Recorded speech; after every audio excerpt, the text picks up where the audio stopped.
What is recurrent pregnancy loss? തുടർച്ചയായിട്ടുള്ള 3 അതിലധികമോ ഉള്ള അബോഷൻസിനെയാണ് റെക്കറന്റ് പ്രഗ്നൻസി ലോസ് എന്ന് പറയുന്നത്. അതായത് അബോഷൻസ് എന്ന് വെച്ചിട്ടുണ്ടെങ്കിൽ 5 മാസം ആകുന്നതിന് മുമ്പ് ഒന്നില്ലെങ്കിൽ ബേബിയുടെ ഹാർട്ട് ബീറ്റ് നിന്ന് പോവുകയോ അല്ലെങ്കിൽ ബേബി പുറത്തോട്ട് വരികയോ ചെയ്യുന്നതിനെയാണ് അബോഷൻസ് എന്ന് പറയുന്നത്. അത് 3 അതിലധികമോ തവണയാകുമ്പോഴാണ് റെക്കറന്റ് പ്രഗ്നൻസി ലോസ് എന്ന് പറയുന്നത്. ഇനി റെക്കറന്റ് പ്രഗ്നൻസി ലോസിന്റെ കാരണങ്ങൾ നോക്കുകയാണെങ്കിൽ ഫസ്റ്റായിട്ട് നമുക്ക് പറയാൻ പറ്റുന്നത് മദറിന്റെ ഏജ് ആണ്. അതായത് മോർ ദാൻ 35 ഇയേഴ്സ് ഒക്കെ ആയിട്ടുള്ള മദേഴ്സ് ആണെങ്കിൽ റെക്കറന്റ് പ്രഗ്നൻസി ലോസും അബോഷൻസിൻ്റെയും സാധ്യത കൂടുതലാണ്. പിന്നെയുള്ളതാണ് ജനറ്റിക് ഫാക്ടേഴ്സ്. ജനറ്റിക് ഫാക്ടേഴ്സിൽ ഏറ്റവും കൂടുതലായിട്ട് കണ്ടുവരുന്നത് ട്രൈസോമീസ് ആണ്. അതായത് ക്രോമോസോമിൻ്റെ എണ്ണത്തിൽ വരുന്ന വ്യത്യാസം. പിന്നെ വരുന്നത് അൺബാലൻസ്ഡ് ട്രാൻസ്ലൊക്കേഷൻസ് എന്ന് പറയും, അതിൻ്റെ പൊസിഷനിലുള്ള വ്യത്യാസം. അനാറ്റമിക്കൽ കോസസ് ആണ്. അനാറ്റമിക്കൽ കോസസ് എന്ന് പറയുമ്പോഴത്തേക്കും യൂട്രസിൽ ഉണ്ടാവുന്ന എന്തെങ്കിലും പോളിപ്പ്, ഫൈബ്രോയിഡ് പോലെയുള്ള സാധനങ്ങൾ, അല്ലെങ്കിൽ യൂട്രൈൻ സെപ്റ്റം എന്ന് പറയും, യൂട്രസിൻ്റെ നടുക്ക് കാണുന്ന പാളി പോലെയുള്ള സാധനം, അല്ലെങ്കിൽ യൂട്രസിന്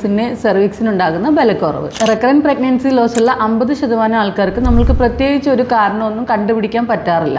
അതിനെയാണ് നമ്മൾ അൺഎക്സ്പ്ലെയിൻഡ് റെക്കറന്റ് പ്രഗ്നൻസി ലോസ് എന്ന് പറയും. എന്നാൽ നമ്മൾ ഈ റെക്കറന്റ് പ്രഗ്നൻസി ലോസ് ഉള്ള പേഷ്യൻസിനെ എടുത്ത് നോക്കുകയാണെങ്കിൽ ഒരു മോർ ദാൻ 65% ആൾക്കാർക്കും ഒരു ഫ്യൂച്ചറിൽ ഒരു സക്സസ്ഫുൾ പ്രഗ്നൻസി ഉണ്ടാവാറുണ്ട്.